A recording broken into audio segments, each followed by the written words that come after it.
Yo, what's up, everybody? Happy Friday. It's NBA Friday. 8 games on the board.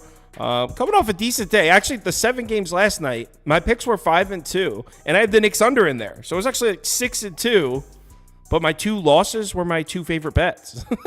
So my 2 top bets lost, but I won every other bet I made last night. So I did make a few dollars, but because I bet those 2 top ones heavier, I didn't. For when you go 5-2, you should finish up money, and that wasn't really the case. I think I picked up like a half unit or something. I don't even. Should have been better, but overall things have been good. We got 8 games lined up for today. Prop Beaver, the poll running. Will Prop Beaver sweep a 3rd straight day? In case you haven't been following, he's on a warpath right now. 2 straight sweeps, going for a 3rd. 78% of the community say yes. Wow. 21% say no, he's getting lucky. So the 21% of you are not believing in Prop Beaver. So let's get it started. 8 games. Mavs at Hawks.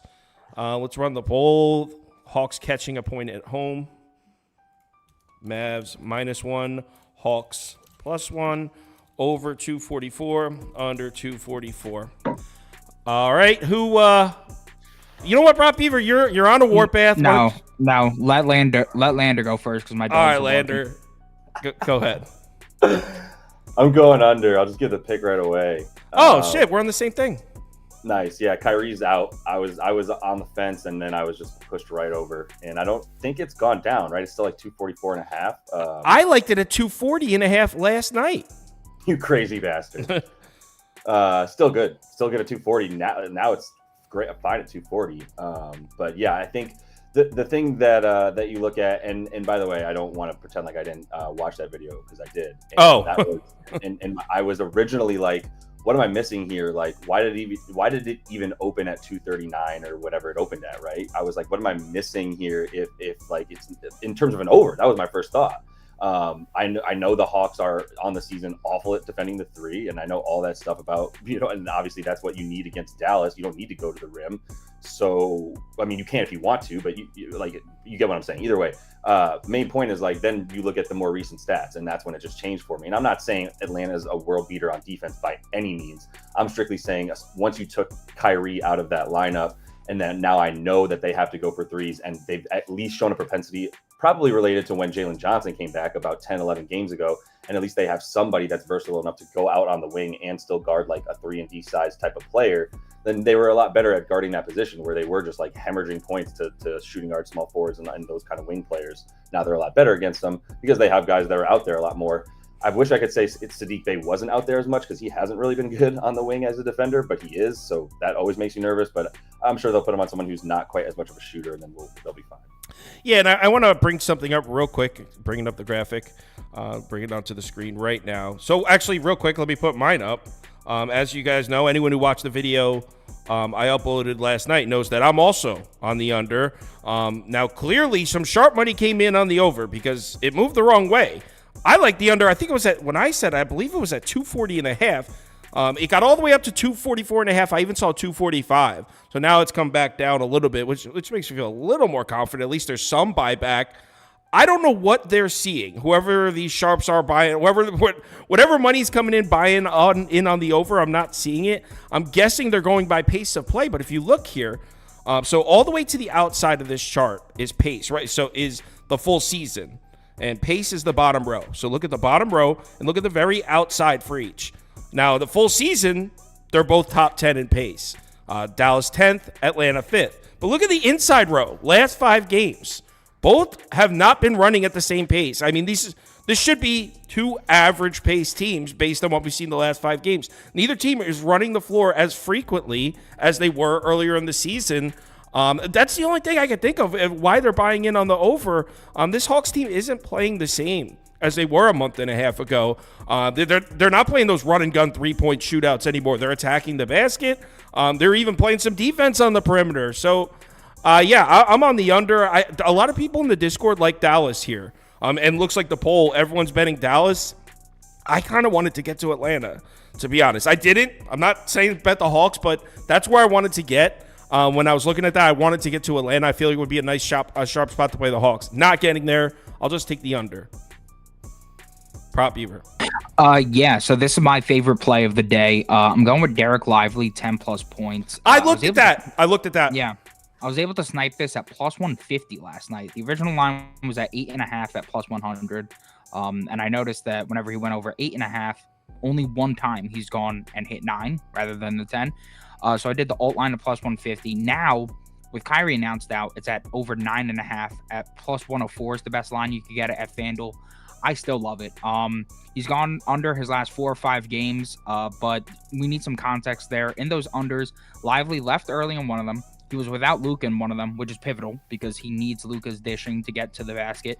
And in the other one, he faced a top 3 rim defense.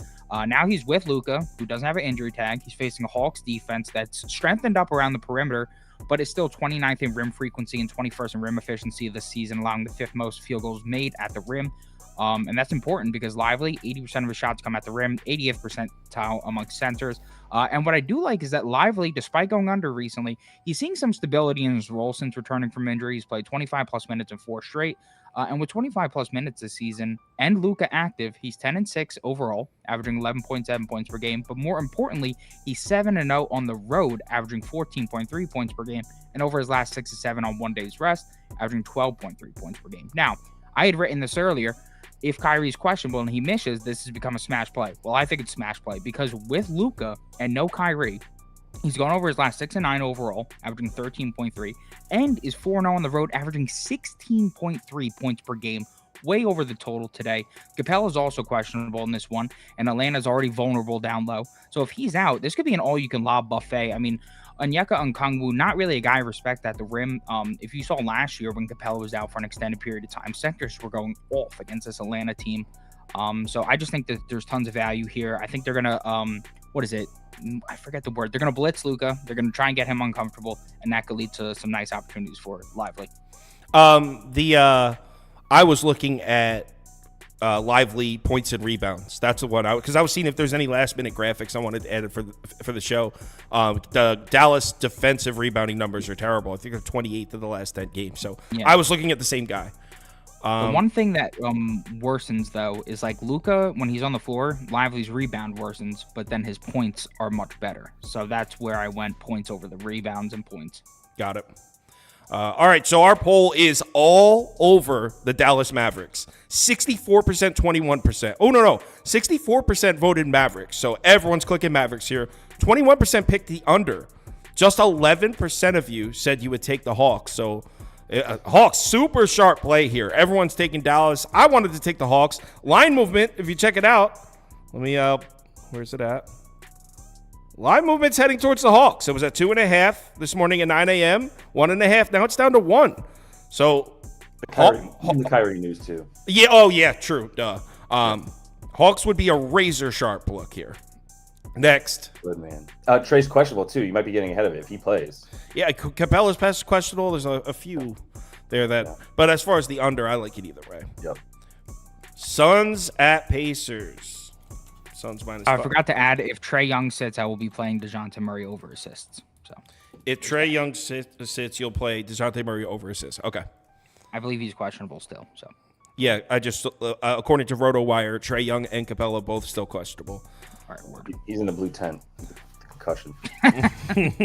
All right, so my analysis of this game is very simple. Do you believe in what the Suns are doing or not? And my answer to that question is yes.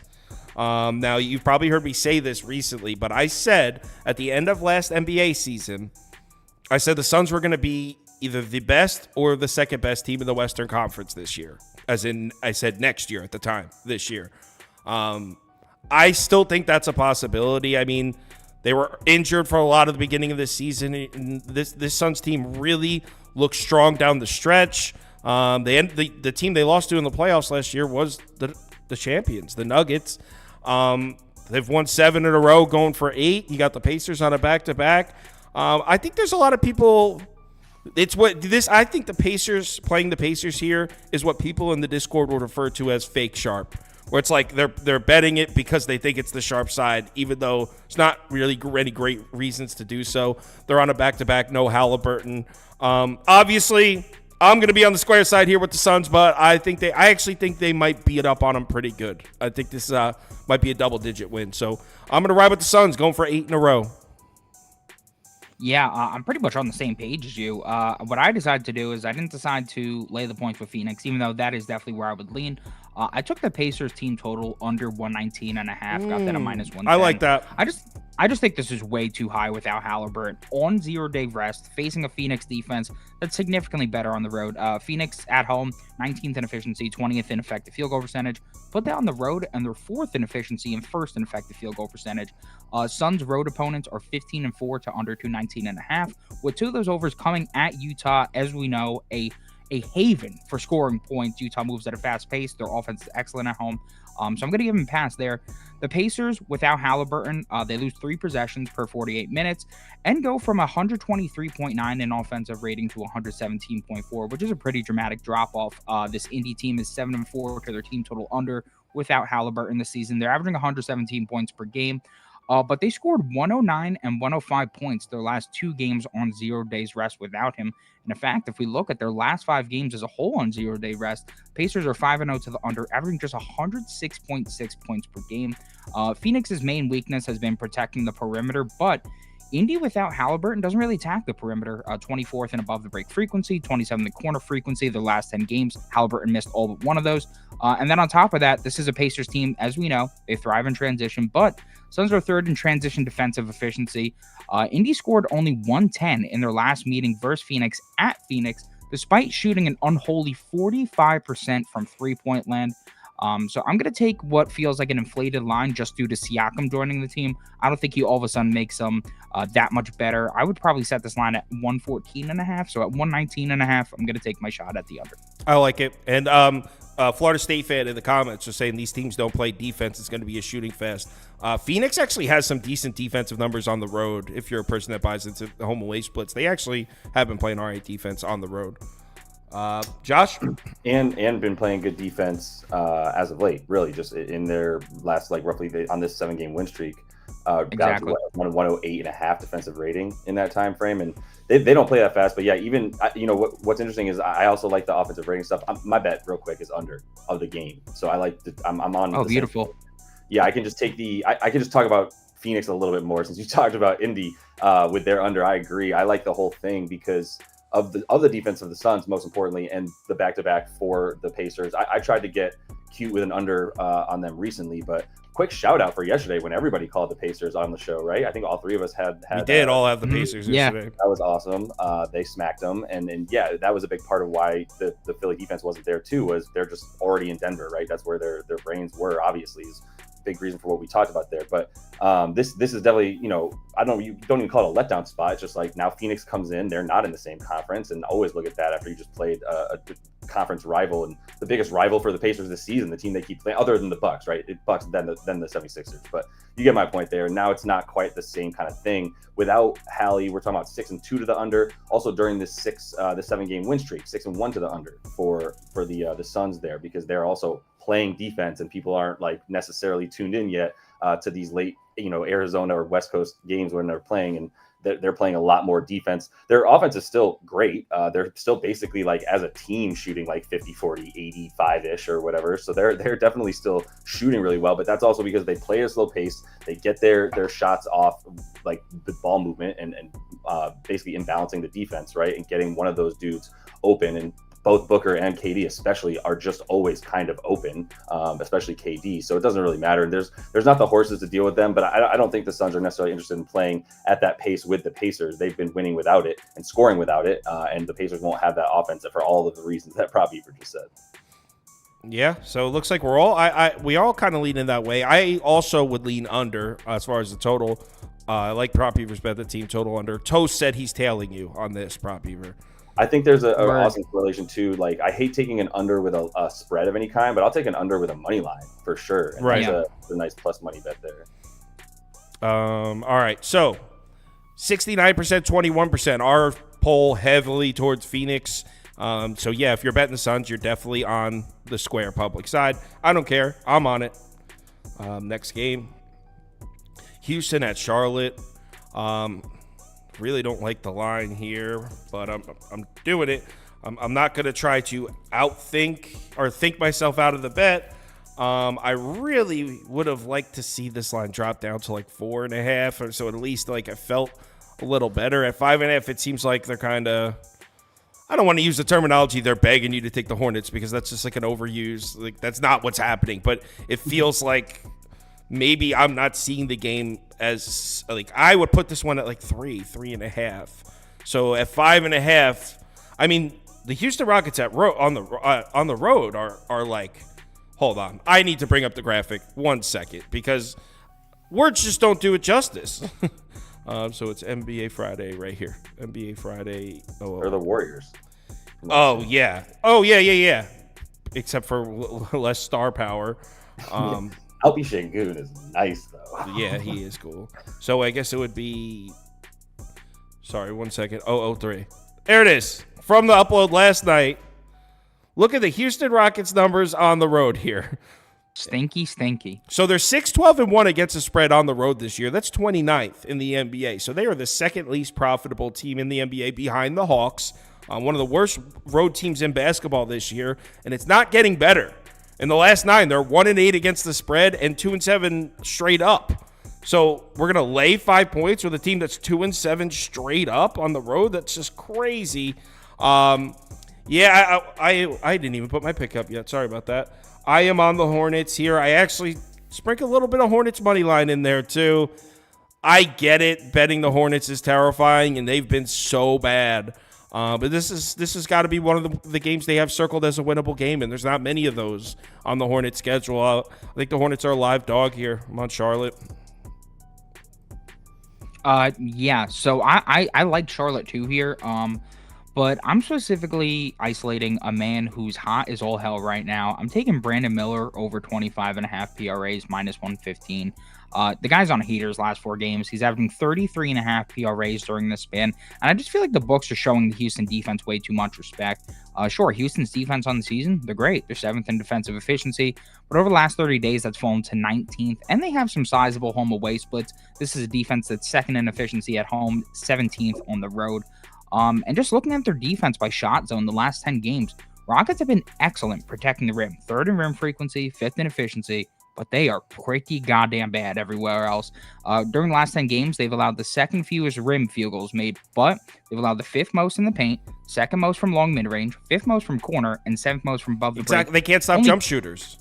And only 22% of Miller's shots are coming at the rim. So I feel like this is a really good matchup for him, a really bad matchup for Miles Bridges. And shooting guards specifically have been cooking the Rockets lately. Over the last 30 days, they've allowed the 3rd most points per game, 5th highest field goal percentage, 3rd most 3-pointers, 3rd most rebounds per game, and 6th most assists per game to shooting guards, which is a dream if you're betting a PRA. And in his last 4 games, Miller's averaged 34.5 minutes per game and 15.2 field goals attempts per game, with a 22.2% usage, hitting 30-plus minutes and 14 field goal attempts in 3 or 4. With 31-plus minutes and 14 field goal attempts at home this season, he's 5-1. He's averaging 31 PRAs. And what I've found out earlier this year, looking at some of the numbers in terms of splits with Houston, if you're taking guards at home with Houston with a high usage, you're probably going to cash out. Guards with 20+% usage and 30-plus minutes are 16-1 to over 25.5 PRAs against Houston this year. Even just looking at overall, the last 31 to 35 guards with those marks have hit 26-plus PRAs against Houston. Rockets are sitting 4-15 on the road. This should be competitive. I see Brooks and Jabari being on Ball and Bridges, but if Jabari sits, I think we're going to see Brooks and FEV on Ball and Bridges while Miller gets some better looks. So I know his efficiency has been a bit too high his last 4 games, honestly. That is going to come crashing down. But I'm just going to bet on him to stay hot here and what I think is a smash spot. Responding to Frank Rodriguez, he says, LOL, you guys are overreacting to the Rockets' bad beats, only to good teams, bro. Hornets stink. I want to bring something up in a direct response to that. The Rockets are only getting beat by bad teams. They did just lose as massive favorites over the Trailblazers while the Trailblazers were on a back-to-back. But we'll put that to the side. These are 3 of the Rockets' recent home games. A loss to the Heat, a loss to the Bulls, and that's a loss to the Pistons. This is an against the spread channel. That is an L. There's 3 losses for you recently. The Rockets on the road are trash. If the Pistons can keep it within 2, shit, man, the Hornets can beat them. Josh? The Rockets might be the stinky bet of the day as a result of everything. Right. So I think my Galaxy brain took me all the way back over to the Rockets. You're taking Houston. I'm taking Houston God. 5.5, and I'm mostly doing it at this point because I was like leaning really hard into it, and I just think the obvious nature of not taking them is why I'm leaning into it. Like, I'm turning my brain off, right? Because my initial thought as soon as I saw that was like, great, more than 5 points for Charlotte, coming off a bad loss that Detroit was licking their chops to beat them. Like, this is the team. This is it. This is one of the 2 or 3 teams we got a shot at. So they came with it, right? And they won. And also, how unsurprising is it that you get rid of Marvin Bagley and now everything isn't just clogged down low as he's standing next to Jalen Duren, and Jalen Duren's like, why are you standing next to me? We're on the same team, right? Crazy and how that works. Better. Right, yeah, crazy. And you add a couple like more NBA players into your rotation. But that they're better than Charlotte now, for sure, especially without Scary Terry. And Brandon Miller's doing his thing, so I love the usage. I think they are in like the mode of give it to him. But just to finish the thought, like about Houston in general, I do believe in their ability to stop wing defenders. I think some of their stuff, Dylan Brooks missed time roughly 3 weeks ago now. He was out for like about 10 days or so at the time. And I do think that impacted their stats at that time. They were also on the road then. I'm not saying like there's a super strong explanation for why the Houston splits at home and away are so stark, because I couldn't explain it to you last year with the Warriors. I think there's some crazy shit that happens in sports sometimes. But I do think that there's probably some explanation to at least like let's say the last like 3 weeks of this weirdness that like could be explained away a bit. And Charlotte's, I think they're in like a sense of tank mode to a degree. Like Brandon Miller in the third quarter came out and was just firing, like just took every shot. And it would not surprise me today, at all. Baby. It would not surprise me at all if that was the conversation between some people in the locker room. Was like, yo, B. Miller, start shooting. Like, just don't stop shooting. And never mind what's been happening this year. So if that's the MO moving forward, I'll take Ime Udoka to win this game, basically. He's taking the Rockets. And let's see what our poll thinks. And who's winning the poll? It is the Hornets. But it's close, 45% to 42%. Yeah. So community's pretty split on this one. 45% said you would take the Hornets and the points. Next I don't blame game. you. I mean, Steve Clifford is a horrendous head coach. So. Michael Dost in the comments, he asking, the NFL videos are going up tonight, right after this live stream. Proppy was actually coming here, and Andy's already here. Yeah. We're going to make the videos tonight. I went in on that Lions video. It's going to be award-winning. The Lions video is going to be award-winning? Yeah, the other one's good, but the last one's award-winning. So, all right, we'll see.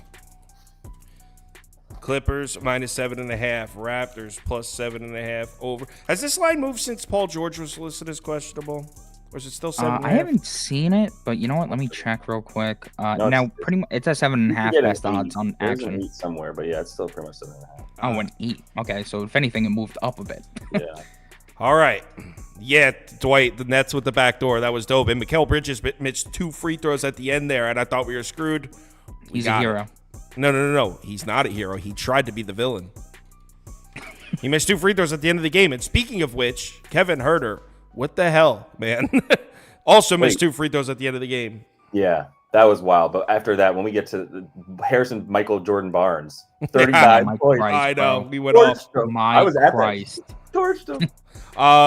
Either you guys want to go first, because this is a pass for me. I'll just put no. I wouldn't lay the points with the Clippers here. They have the Celtics on deck, and I mean tomorrow. Yeah, I'm gonna pass here as well. I mean, there's just too many moving parts. I mean, we're just getting this new Raptors lineup. The data's finally coming in with a bit of a sample size, but now you're taking out Podol, you're taking out quickly. I just I don't know how the starting 5 of Schroeder, Trent, Barrett, Barnes, and Jonte Porter is gonna produce here. So, and then Paul George may be out too. So I'm gonna pass. I was looking at James Harden. I didn't get to the window on that just because I don't trust him as much on the road, but I think it is a really nice matchup for him. So you would lean Harden over if you had the that'd be my lean. Josh, anything in here? That is my bet. Yep, that's the only. Oh, beautiful. You have Harden's over? Is the beard? Yep, James Harden over points and assists combined there. I think the assist is even the best play.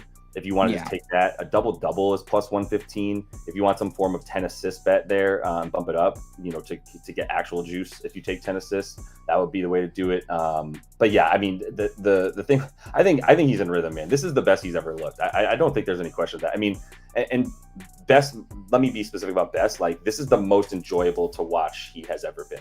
That's one thing. And the most he's ever, like, I think actually made the people around him better. He's got 15 potential assists per game. After the first 3 games that he played with the Clips, getting the feel of things, had like 9 to 12 potential assists. Since then, 15, right? Every game in that time frame. So like and that's basically since Christmas. He's averaging the 27.5 since he got there, since Christmas.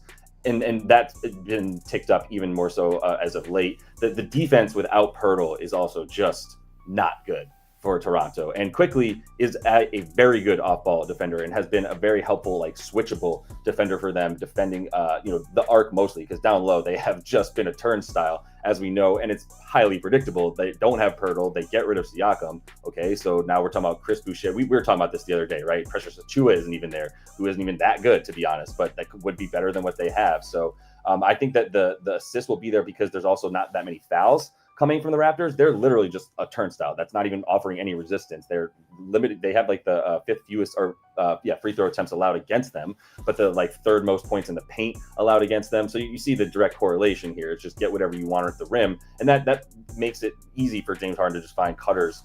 Even if Paul George isn't in, and in that case, I also kind of like Russell Westbrook, to be honest, which I haven't had the time to look at enough, but he's at like 5.5 rebounds. And I'm looking at ways to get rebounds against this Raptors team without Pirtle, without Zubac. They're just basically there for the taking. I think Russ just kind of gobbles them up as a result of that. So over 5.5 would be good for him, but love Harden to get his assists and points tonight too. I was just looking at it too, actually. I mean, I may have to wait until the injuries break, but like Norman Powell's not a bad look in this game. Used to be a Raptor, can shoot the perimeter shot, and the Raptors are horrendous at defending that.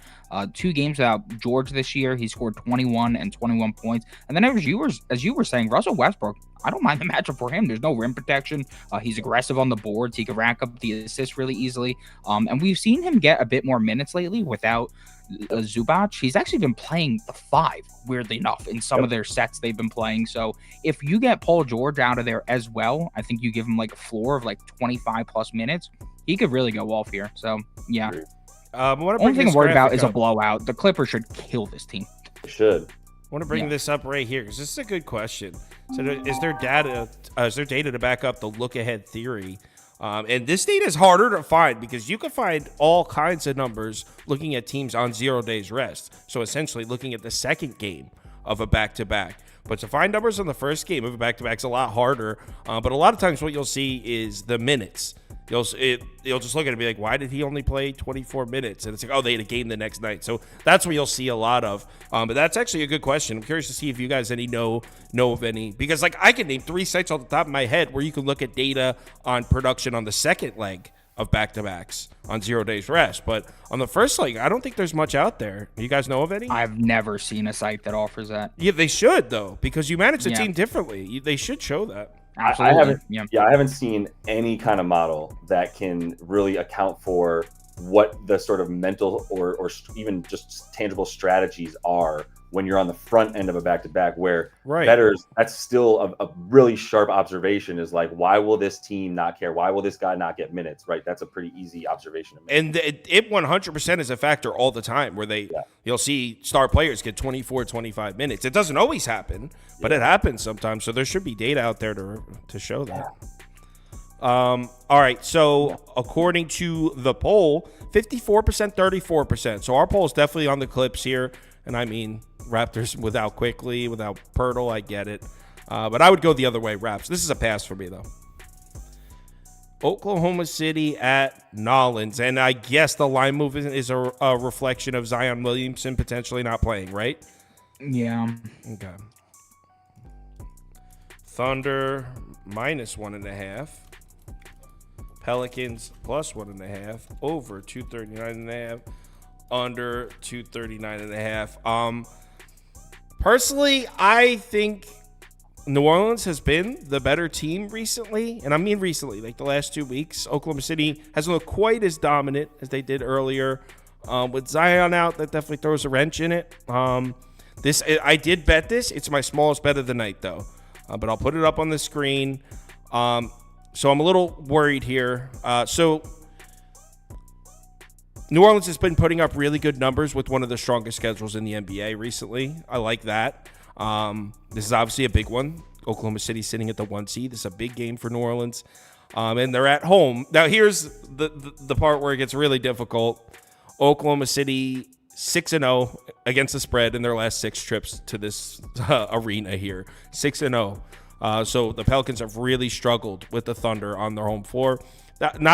I understand if you're not the type of person that buys into that. Like, personally, part of me is like, who cares what happened in 2019? You know what I mean? Like, 6 times that would probably be like 21-20. But still, part of me would be like, who cares what happened?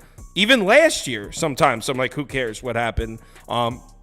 Right now, the last 2 weeks, I think the Pelicans have been slightly better at home, getting a point and a half. Now, with Zion out, this feels like a real coin flip to me. Obviously, I'm going to watch it, though. It's a great game, so I wanted to have some money on it.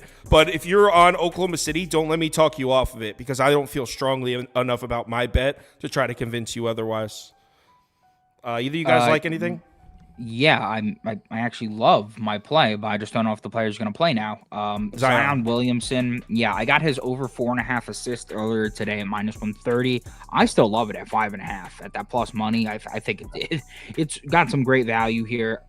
Last time we bet him, we laddered the wrong guy. We laddered Aaron Gordon, but it was Zion Williamson who went over 4.5 assists and had 11 assists in only 25 minutes of play. He's been a great facilitator as of lately, and I think some blowouts are giving us a discount, because if we look at games strictly with 25 plus minutes, he's cashed his last 8 of 10, averaging 6.1 assists per game. He's cashed his last 11 of 15 at home with 25 plus minutes, averaging 5.5, and over his last 11 games, 9.3 potential assists, second on the team, which is good at that mark of 4.5. Now going to face an OKC team that he's had a ton of success diming against. He's hit 6+ against them in 3 straight matchups, averaging 7.3 on 12.7 potential assists. In terms of the most recent data point, they played earlier this season, he had 16 potential assists and 8 actual assists in that game. I think that Jalen Williams is awesome defensively if he's playing a smaller guy. But the size mismatch of Jalen Williams and Zion Williamson, they're not going to have him guard him one-on-one. I'm expecting a lot of collapses to the paint, and that's going to lead to some easy outlets. What stood out to me is that 25% of Zion's assists go to the corner 3-point, which is actually pretty high for most players. And that's a massive area of weakness for OKC. They're 30th in frequency, 22nd in efficiency, guarding the corner 3 over the last 10 games, allowing the 3rd most corner 3s per game. Totals at 240. It's a pace-up spot. This should be competitive, so I couldn't pass it up. I don't think he's going to play, because usually when you get added late. Right. It's the late ad. It's the late ad that's weird. But I'm praying he pulls through for me. I've seen him once or twice this year wind up going after being added questionable. I know against the Hornets he did when I bet him, and he went under. So, piece of shit. But besides that, I mean, if Oklahoma City gives a lot of opportunities from the corner 3, what about a Najee Marshall over?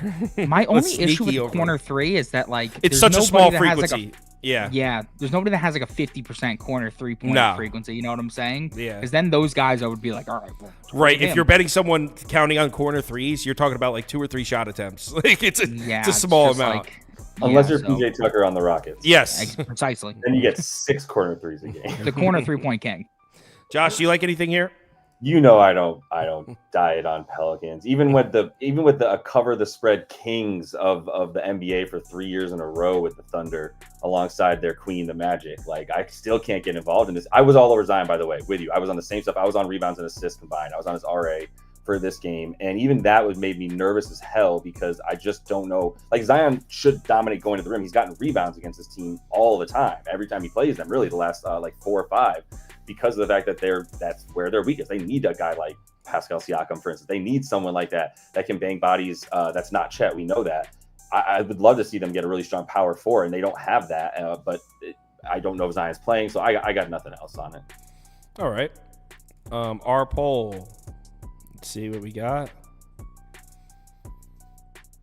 55%, 35% Oklahoma City. So most people betting the Thunder here. Next. Cleveland and Milwaukee again. Now, what is it called? Is this a doubleheader? What would you call I think this? it's just called Because it's not a home and home because it's just and they're it's not a back-to-back either. Yeah, what's the term for this? I don't know. A home. Yeah. I guess doubleheader, but doubleheader implies that like they were on back consecutive days or. Yeah. So anyway, if you don't know what we're talking about, the Bucks, these two teams just played in Milwaukee 2 nights ago. Same exact game. We saw it. I took Milwaukee -6.5 in that game. It hit. And I don't see any reason. Let me just make sure Giannis is still listed as probable and hasn't been downgraded. Because someone in the Discord was saying he has back spasms and didn't expect him to play. He's still listed as probable. Usually I like to play the 1-1 against the spread, split against the spread in these back-to-backs, these doubleheaders, whatever you want to call them. But in this particular matchup, these guys are division rivals, and we already know what it is. The Bucks win in Milwaukee, and the Cavs win in Cleveland. The Bucks can never beat the Cavs in Cleveland, and the Cavs can never beat the Bucks in Milwaukee. Bucks are 9-2 against the spread in their last 11 against the Cavs at home, and the Cavs, I believe, are 8-3 against the spread in their last 11 against the Bucks at home. So when these two teams play in Cleveland, you bet the Cavs. When these two teams play in Milwaukee, you bet the Bucks. I actually think I might even left this off the ticket, so I don't even think I bet this. But this is definitely the way I go. I wouldn't take Cleveland. I know a lot of people are going to be playing Cleveland to get even on the doubleheader here, but I think the Bucks might be playing with the new energy. I think it's the first game with Doc Rivers on the sideline. I wouldn't be surprised if the Bucks go on a little bit of run and they kind of climb up, back up everyone's power rankings, and people are kind of sleeping on the Bucks. I bet you they're back on everyone's radar in a week. So Milwaukee -5.5. I got nothing for this game. I took Cleveland 5.5 or 6.5 the last time out. Didn't cash. They're playing again. Tried to warn you about that. I'll just take. Shut the hell up. I'll just take the Bucks at the -5.5 strictly because it's at Milwaukee. So you're telling me? And no, I'm taking my own pick. I'm going my own route. It just happens. But it just happens to be the same pick as mine. It's in the same destination as yours. Coincidental. I don't know, man. I mean, you don't ever let him go first. How is he supposed to, I let him go first sometimes. No, I know. You know what? I'll let him go first in the next one. He wants his moment in the sun. He'll get his moment in the sun. In the next game. I'm guessing this is yours then, Josh, this graphic. Yeah, I got this little SGP, for it. Real simple stuff here. Donovan Mitchell didn't get 25 points last time. A lot of people took him. I did not, but I didn't get it last time. Every time in the last 11 games that he hasn't gotten 25 points this season, got 25 points the next game. Just saw it against the Celtics as well. He got 31 in the same situation. It was a home that we're calling it for right now, an HH. And it was the same concept. He didn't get the 25 in the first one, then comes back, gets 31. So I like that for Donovan Mitchell, where it's the weak point of the Bucks. Say what you want about them, they can be better at defense. It's still going to be the weakest point of your defense is wherever Damian Lillard is. So I'll feel good about Donnie there. And then Giannis just does this, like this the numbers are there. There's no Evan Mobley actually would be pretty helpful here. You're going to have Jared Allen and Brolo banging bodies down low, and really nobody that's going to be able to throw a body. This would be nice to have Tristan Thompson and his PED stuff himself for this one. That would be massively helpful. Shockingly, the 38-year-old or whatever who didn't play in the NBA forever comes back and is dominant and was on performance-enhancing drugs. Like, big surprise story there. But yeah, he's not there, so it's just wide open for Giannis. And then for Brolo, I love the rebounds. He's gotten 4 against this team the last 10 times he's played. Jared Allen was present for 8 of those, and that's why he's in games like this. You can follow the minutes for Brook Lopez when he's playing big centers that they actually do need him to play down low. His rebound chances went way up against the Cavs last game as well, where he got 10. So I love to find random moments for Brolo where you can get his boards. It's at 5.5. I'm chickening out to 4 because he just does it all the time, and I still get plus 138 for that same game parlay right there. So that's all pretty conservative, but still really nice plus odds. All right, so a plus 172 same game parlay there from Josh. Frank Rodriguez getting chippy in the chat. He's trying to get everybody on the Cavs here like he's starting some kind of riot in there. So 46%, 44% in favor of Milwaukee. So we're pretty much split as a community here. Bucks do win the poll, but it's very close. Orlando at Memphis. Let's clear the picks. Whoops. All right. Magic on the road at Memphis to play the Grizz. Prop Beaver, here's your moment in the sun. You wanted to go first. Yes, sir. I am back in JJJ, not in the offensive department though. I'm back in him in the defensive department. I'm going over 3.5 steals plus blocks. Got that at plus 140. I love betting defensive props against the Magic. I've been extremely profitable doing so this season. And we know that JJJ at home is a monster at putting up the defensive numbers. Everybody knows his splits from last year, whether it's the scorekeeper's fault or not, I don't know, but amazing at home at putting up these numbers. He's cashed his last 7 of 11 games at home, averaging 3.8 steals and blocks per game. He's sitting 89th percentile in both steal and block percentage during that span. And what's good news to us is that he's played 30 plus minutes his last 4 or 5 games. With 30 plus minutes, he's cashed his last 8 of 13 games overall, averaging 3.7, and his last 7 of 8 at home, averaging 4.6 steals plus blocks. This is a Magic team that's 26th in offensive turnover rate this season. They're allowing the 6th most steals per game. And on top of that, they're first in offensive rim frequency this season.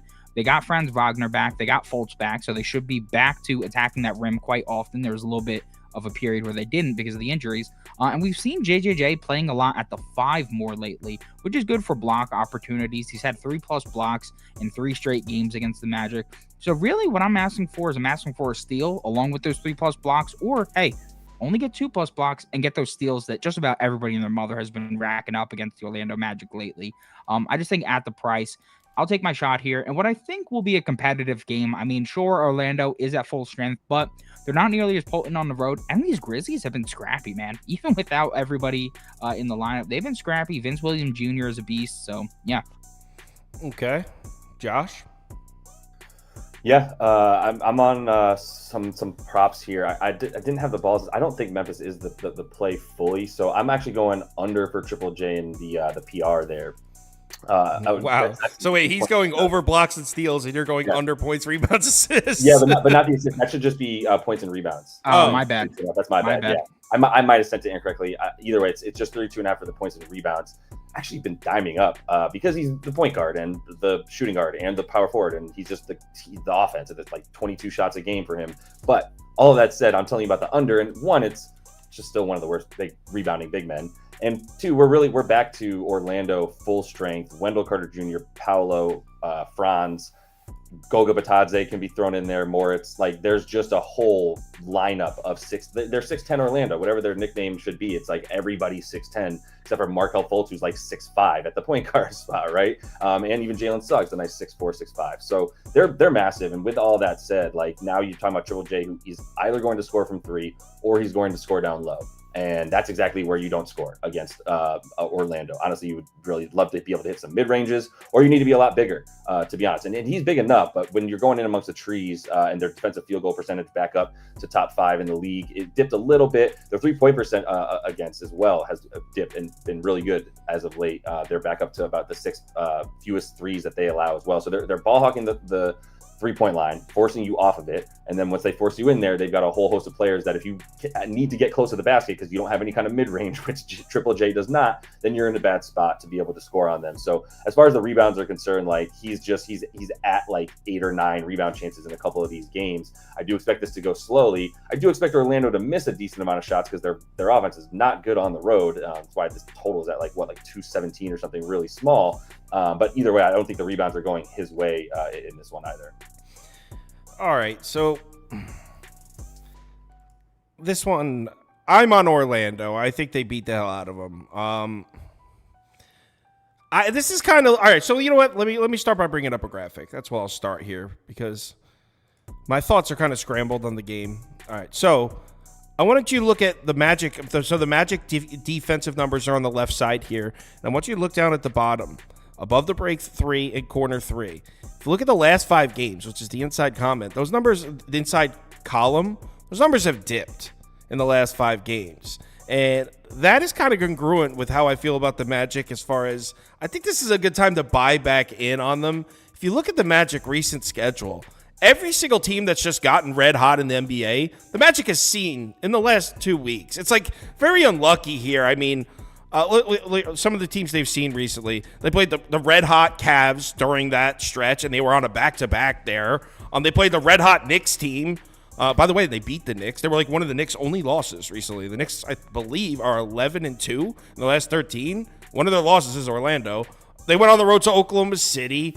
They played Minnesota in there. It's just A really rough stretch of schedule for the Magic, and I think we kind of forgot a little bit how good this team was playing or how well this team was playing earlier. Fultz is back. He missed last game. And kind of like maybe a sell high spot on Memphis. I wouldn't call Memphis stock high by any means, but I played the Grizzlies against the Heat. It was my top play that night. It was Grizzlies plus 10.5. I didn't take the money line. I wish. So like I'm not a hater of this Grizzlies team, but I thought that people are going to be coming in on Memphis after the back-to-back wins. It looks like that's not really the case, that everyone's kind of flooded in on Orlando. I don't care. I'm sticking with my play. It's just the public consensus of the game isn't exactly what I thought it was going to be. But I also would go here. And probably this is the team total I was talking to you about. I don't think – where the hell is it? Where the hell's my – there it is. I don't think Memphis cracks triple digits in this game. Yeah.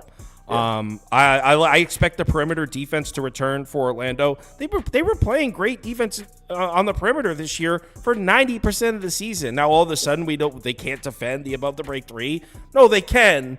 Just a rough stretch of schedule for them, and I think the perimeter defense comes back. And if you watch Grizzlies games, the only thing keeping them alive are those outside shots falling from the top of the perimeter. I mean, like if those shots aren't there for Kennard or Vince Williams or whoever the hell, whatever G League player they got out there playing guard, if those shots aren't falling, this team's just not scoring. And I would lean under for the game, but I would go right here. Grizzlies team total over 103.5. But I decided to just go with the Magic full unit. It's one of my top bets. Magic -6. I think laying 6 points on the road. Now, like if this was Orlando -3, I'd be like, yo, this feels a little square, like what's going on here. But at Orlando laying 6 points on the road here against a Grizzlies team that's won back-to-back, that feels right. That feels like the odds makers making a bit of a statement like, yo, no, this team is decisively better. So, which confirms my thoughts on it. Like, okay, maybe I'm seeing this game right. I like Orlando by double digits tonight, so I'm on the Let me put the Magic back up so people, if they're just clicking on it. My bet is the Magic, but I made a graphic for the Grizzlies team total for anyone who's maybe build it. I don't know what you psychos do. Build these crazy ass parlays, whatever you freaks do. I'm just going Magic -6, but that's the route. I think Memphis really struggles to score. I'm with it. I should also say real quick though, because you had some Vince Williams slander in there, that I personally do not stand for Vince Williams slander. First of all, neither do I. Hold on. He was the first name that came to mind. I got nothing against Vince Williams. I mean, if you got beef with Vince, I was rambling and he came out. You got to tag the man next time. No, but seriously, but up until like 2 weeks ago, it was perfectly warranted slander. And then he got a 3-year contract, and now he's not a G leaguer anymore. Now he's a real NBA player. He's a real boy. But I actually think he might get. I don't know if you made the graphic, but you can pin 20.5 rebounds. Yeah, 20.5 points and rebounds. I don't like to jump in there with 2 bets in a row. So like I'll wait till y'all go, and then I'll finish my last one, which is Vince Will to get the 20.5 points and rebounds. Wait, you really have a Vince Williams bet tonight? Yeah, I really do. Yeah. That's why I was like, wait a second. Oh man, I didn't even know that. Let me defend my if you don't like him, just say it. All right, go ahead. Let's hear this. It's just the usage, dude. It's the usage. It's the fact that like this is one position that you can, Jalen Suggs is a very good defender. Vince Williams is a very good shooter if left open, but just as importantly, dude has been nice driving to the basket. He is third on the team. Well, actually second now in percentage of the time that he's driving. His frequency's way up. He's getting to the rim like a beast. That's why I really do respect his game, is when you have the 3-point shot. Look, he's not like a playmaker. He's not a dude who has the handles to like control the ball enough to like take one step in and have a nice pull-up jumper from 15. That's not his game, but he is going to bully ball you to the rim if you don't put a big enough shooting guard or small forward on him, and he's going to be able to finish there, like tossing dudes out of his way if you watch some of these highlights. So all that said, Triple J is an awful rebounder. Another reason that Vince Will has been getting about 7.5 boards a game since his minutes ticked all the way up. And so, yeah, he's going to be getting the usage and the minutes with the rebound chances. I'm going to stick with 20.5. It's gone up. This number keeps going up, obviously, on the prop. But I do think it'll stick around like 22, 23 consistently moving forward. So I'll still take it at 20. Well, my apologies. I didn't mean to trash your boy. I didn't know you were a Vince Williams fan. Apology accepted. Welcome to the church, Vince Will. 61%, 24%. So our community decisively on Orlando. We all like the Magic here. Except Proppy, for he likes Jaren Jackson Jr.'s over steals. Listen, you could wipe the floor with them. Just wait till the late game to do it. I need my boy to rack up those defensive stats. Yeah. Last game up, Portland on the road in San Antonio to play the Spurs. Blazers plus 3.5. Spurs minus 3.5. Over 229.5. Under 229.5. I feel like at that total, how is everyone not smashing the overs, Spurs overs? But that's not what I'm on. The under feels like it's screaming the under. I know. I didn't look at that before, but as I was typing it, I was like, geez, that total. Like, it's wild. But isn't this like sad that the head, like if this was like 4 months ago, we'd all be like, yo, Scoot versus Wemby. Yeah, I know. Now it's like, oh, Jesus Christ. Now it's like, oh, is Malcolm Brogdon going to play? Because he's the only one with any talent on the. I'm just kidding. Nah, don't talk about Anthony like that. No, I like the Blazers. I like both these teams, man. Yeah. My problem is the Spurs just, they're going to get buckets down low in this game, without a doubt. But there's just no outside shooting on that team. No reliable, consistent outside shooting. And my bet is basically the Spurs shouldn't be laying 3.5 points to anybody right now. Portland's played all right. I don't love it. But I put it down, and I probably bet it a little heavier than I originally intended to. But I also bet the money line, and I split my money in half, put a half unit on Blazers plus 3.5 and a half on the money line. They should be live here. They've looked good recently, and the Spurs laying points, just no way. So, yeah, I'm Portland to keep it close. I hope Brogdon plays. If Brogdon doesn't play, I got screwed here. You know what? Wait, Trey Jones is now questionable. That must be new. He participated in shoot-around, so he should be good to go. But he wasn't listed as questionable earlier, was he? Yes, he was. This morning he was. Are you sure? Yes. All right, what's your bet? Let me guess. You're tailing me. No, I actually don't have a bet in this game. I'm like overwhelmed with how many sides I like in this one. Like Trey Jones over assists, pretty good look. Wembanyama over points, pretty good look. Jabari Walker, I like his rebounds. I think his points is a pretty nice look as well. Anthony Simons, so build I think like one of those here. That you prop people do, like one of those things. Well, yeah, we do the builders, but like do the builders. I don't really know. Do a builder. I don't really know if I want to do a builder for this game. What I think I would probably rather do is wait and see if Brogdon's out. And if Brogdon's out, I'd probably play a Jabari Walker over PRA because I like the matchup for him. He's been great. But the volume with everybody healthy is dipped down a little bit. He's still getting the minutes, but the volume's dipped down a little bit. So if we get Brogdon out of there, he should be able to have the volume to go over that number. But then again, I don't know. DeAndre Ayton last game looked like a man possessed. So maybe he's going to start his warpath with how many people were trashing him. I don't know. I'm good off this one. Well, speaking of DeAndre Ayton, and Josh, before you go, I want to pull up the rebounding numbers because that was one of the things I liked here. You know what? Why don't I just bring the graphic up so they can see it? That's easier. Rather than me try to explain what I'm looking at. It takes 2 seconds. Good production. Yeah. So let me bring these up for you guys to show you the rebounding here. And this is kind of this is the final straw that made me bet Portland here. So obviously these are the same as the other charts I brought up. Inside column is last 5 games, outside is full season. Look at the ORB numbers, offensive rebounding rate. Portland, active on the offensive glass. Last 10 games, 10th. Last 5 games, 5th. Look at the Spurs' defensive rebounding rates. I mean, getting cleaned up on the offensive glass. So I'm surprised you didn't say a possible Ayton over here. Because, that's right, you love Wemby. That's why. Well, I do love Ayton. The problem is with maybe I could get to Ayton on the boards, but I think I like Jabari Walker better. Jabari Walker's a tank on the glass.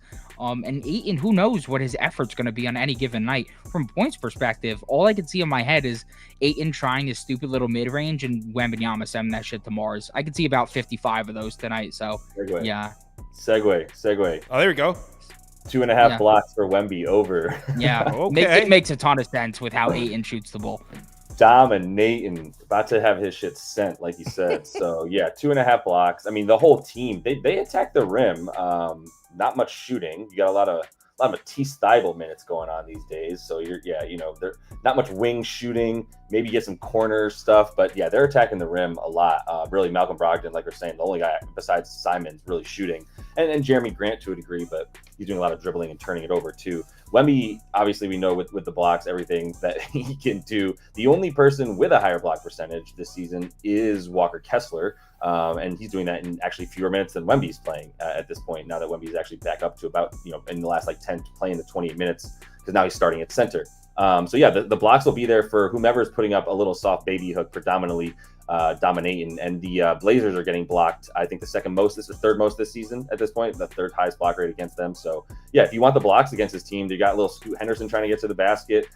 You got Anthony Simons actually surprisingly good against the attacking the rim for Anthony Simons. Might respect it from him more than a few other guys, because I think the blocks will be there big time for Wemby.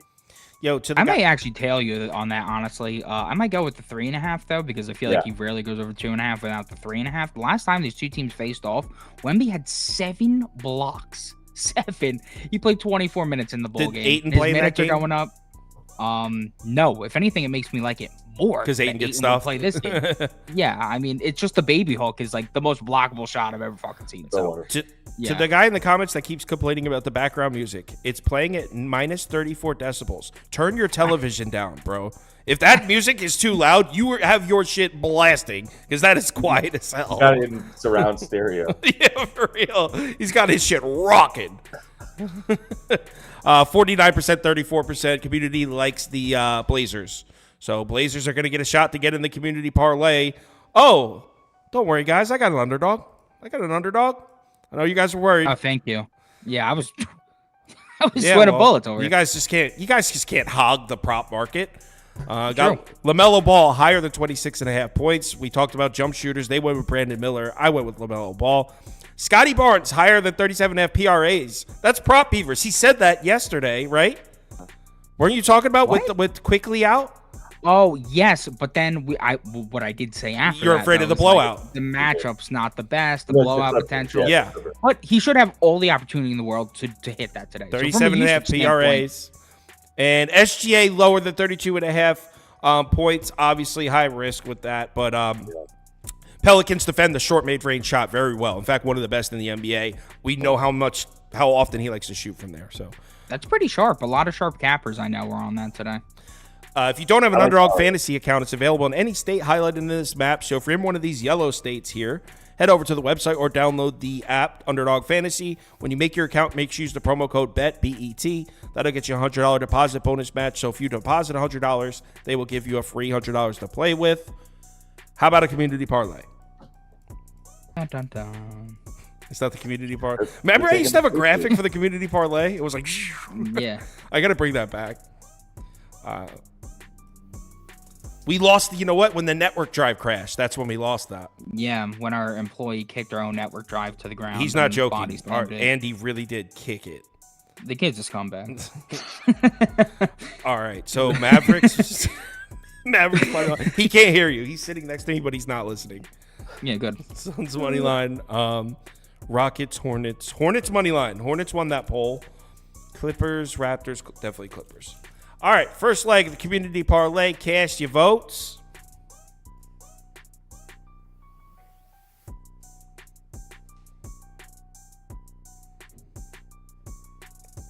Looks like we're getting some votes on the Suns. Yeah, I would imagine Suns are going to be in the community parlay tonight. Yeah. Let's pull up yesterday's. Let's see who blew it yesterday. Jazz won. Celtics won. Sixers got beat by the Pacers. And we all picked up the Pacers on the show, too. Y'all still voted the Sixers in there. Community. We just want you to win, community. We're That's trying. all we want. That's all we want. Yeah. So looks like Suns are going to be the first leg. Yep. First leg of the community parlay. Suns money line. And Dallas Mavericks money line is second. So if you voted for the Mavs, you'll get another chance. All right. Last 4 games. Oh, I skipped. Aren't there 8 games tonight? Yeah. 3, 4, 5. Oh, no, I'm bugging. All right. So Thunder money line. Cavs Bucks money line. Magic, definitely Magic money line. And Blazers money line. All right. Vote for the second leg of the community parlay. Frank Rodriguez says do not bet Mavs.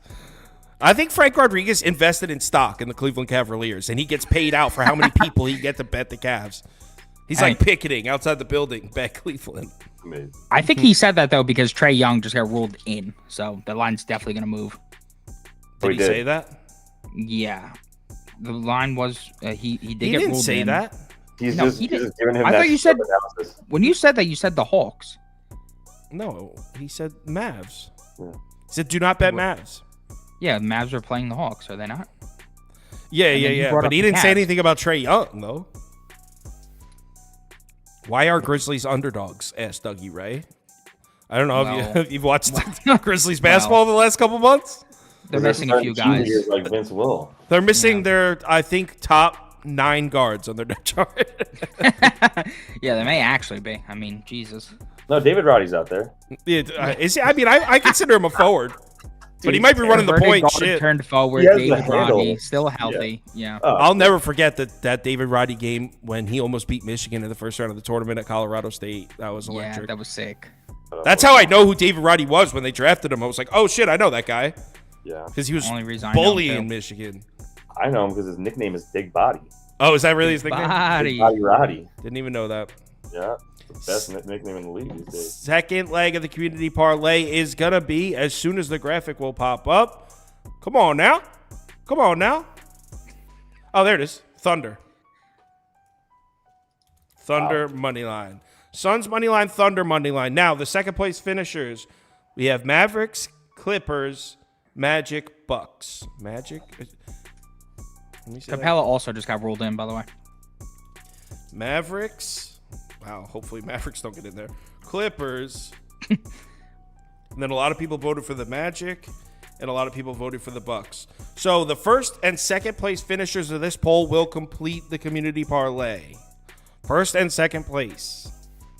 We're off to a good start. Plus 175 through 2 legs. Well, Thunder are dogs, that's why. Well, they're actually favorites now, but Oh, yeah. It flipped that Yeah. much. Yeah. I don't know if this applies in the NBA, but the NFL teams that open up as an underdog and close as a favorites have a horrible hit rate. Shout out the what's the what's the Wise Guys Pocket? What's the Simon and Favorites. The favorites. oh, do you watch that too? Yeah, I listen to it, yeah. We watch it. Yeah, we watch it at work. Most weeks we don't catch every single one, but Yeah. And Stucky's pretty good too on there. Mm-hmm. I know who he is, but I don't watch theirs. Yeah. 5, 4, 3. Kyle rushed. What are you talking about, Sanford? Kyle rushed the parlay. I'm giving y'all plenty of time to vote. Yo, stop rushing the parlay, Kyle. These people need time to think. How am I rushing it? Imagine. How did I rush They it? need more time to pick the Suns. Bro, they Of need course, more time. Prop Beaver goes, Kyle, stop rushing it. What's the odds on this? Okay, so Magic and Clips. So Magic, Clippers, plus 418. Plus 418. Suns money line, Thunder money line, Magic money line, Clippers money line plus 418. Let's get a hit, community. Pacers knocked the Sixers out, ruined it last night. Let's go. Even though I am personally on the other side of the Thunder, I'm on the Pelicans, but it's my smallest bet. I will eat the Pelicans loss so the community parlay hits. I'm down for that. Everyone, thanks for watching. As always, someone wants me to turn the beat up. There you go. Have Turn that shit up. Have a great night. Remember to bet responsibly. I have to turn it down because I want to let them know. We'll be back tomorrow morning. It'll be me, Toast, Andy, Scoop, 10:30 a.m. We're going through 17 college basketball games. It's college basketball Saturday. Andy looking to rebound off a losing week. We'll see. See you at 10:30. Everyone have a good one.